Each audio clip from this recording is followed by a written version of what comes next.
A política é arte, como queria Bismarck, ou uma ciência exata, como queria Karl Marx? É difícil, essa pergunta você me pegou. Eu acho que é um pouco das duas coisas. A gente pegar para a diplomacia tem os dois lados da questão, ela chega a ser uma arte mesmo, né? A diplomacia, todas simbologias ligadas à diplomacia, mas acho que justamente é uma mistura das duas coisas. Não é uma ciência exata, com certeza, ela é muito relativa, né? Você não acredita que a pergunta foi melhor que a resposta? Acredito, sem dúvida. E a economia? É política em estado bruto ou é outro departamento? Você sempre me pega nesse negócio, sempre a pergunta está sendo melhor que a resposta, né? A economia está sempre presente e, obviamente, tem uma importância maior ou menor. Eu estou usando humor, meu amor, humor provocativo. Não, claro. Então, a economia ela tem uma importância muito grande, mas não é a única coisa a ser analisada. Por exemplo, hoje em dia nós estamos falando muito, pelo menos certos setores da ONU comentam muito, especificamente um organismo chamado FAO, a respeito da crise de alimentação.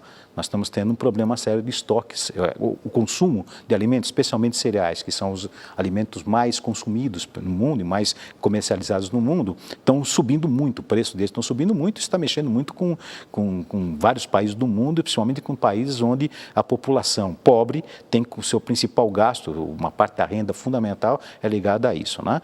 É ligada ao problema do aumento do preço dos alimentos e, portanto, perder um pouco da renda que poderia ser utilizada para outras coisas. Bom, o que a gente está vendo hoje? De um lado, você tem realmente uma redução de estoques, e de outro, tem um outro lado especulativo. Existe um mercado futuro que faz com que os preços subam muito, e aí, a partir daí, a coisa fica muito complicada. Mistura-se um pouco de política e um pouco de economia. Nelson, que coisa curiosa é a vida, né? Eu estou velho, acabado já, mas eu me lembro que quando jovem, eu li um autor, que eu não me lembro o nome.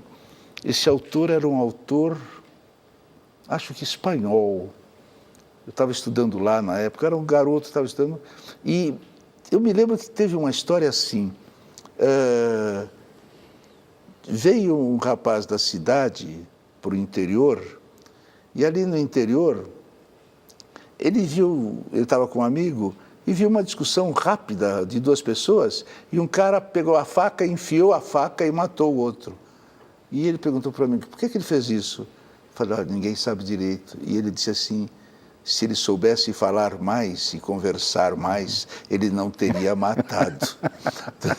Nelson, como é que se prepara para comentar no rádio, no dia seguinte, o imponderável acontecido hoje? Olha, eu sou obrigado a se manter atento a respeito do que está acontecendo. Obviamente, a gente pode errar, e erra muito, comentando em cima do fato ocorrido. Por isso que os historiadores, por exemplo, eles têm um pouco mais de dificuldade de comentar o momento. Eles querem deixar baixar a poeira para depois fazer as suas análises. Esse é um dos caminhos que os historiadores fazem.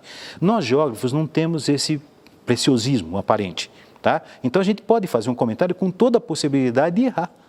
E eu já cometi vários erros ao longo disso. Uma vez eu me lembro que nos anos 70, quando os Estados Unidos perdiam a guerra do Vietnã, pelo menos foi considerado derrotado da guerra do Vietnã, tinha todo aquele processo do caso Watergate, o caso do vice-presidente Spiro Agnew, que tinha sido afastado do poder, e toda essa confusão. E eu cheguei a dizer, em algumas vezes numa entrevista, dizendo assim, os Estados Unidos está completamente decadente, nada mais errado.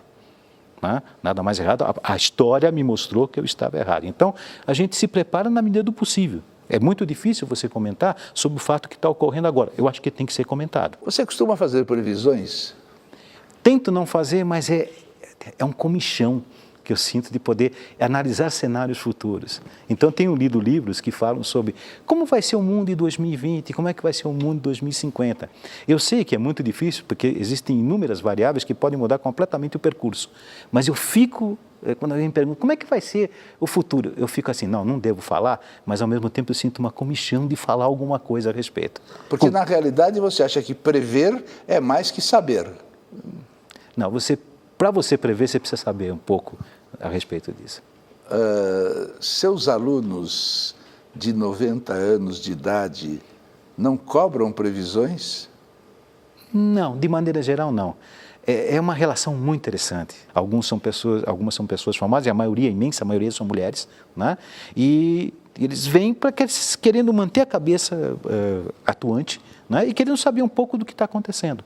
Então a gente tem experiência de pessoas que tiveram uma formação acadêmica bastante acentuada e outras pessoas que eram donas de casa, especialmente as mulheres, que perderam seus maridos ou não perderam seus maridos, mas queriam estar mais abertas para o mundo. E de maneira geral, as mulheres são muito mais abertas que os homens para novos conhecimentos.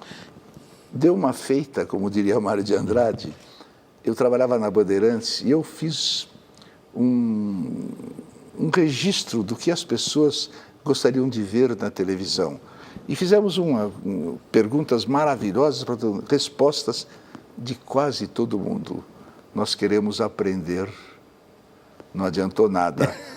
A estética da pobreza continua na televisão.